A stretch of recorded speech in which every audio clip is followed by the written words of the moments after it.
கைலாயத்தில் சிவபெருமானின் இரு கண்களையும் பார்வதி தேவி மூடியதால் உலகம் இருண்டு உயிரினங்கள் அனைத்தும் தவிக்க நேரிட்டது. இதனால் பார்வதி தேவிக்கு தோஷம் ஏற்பட்டது. அந்த தோஷத்திற்கு பரிகாரம் தேட வேண்டிய நிலை ஏற்பட்டதால் பார்வதி தேவி திருவண்ணாமலைக்கு வந்து தவம் இருந்தார். அவர் தவத்தை கண்டு மனம் இறங்கிய சிவபெருமான் அவருக்கு காட்சி கொடுத்தார்.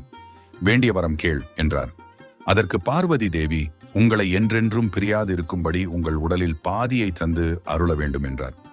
உடனே சிவபெருமான், அப்படியானால் நீ என்னை சுற்றி வர வேண்டும் என்று கூறினார்.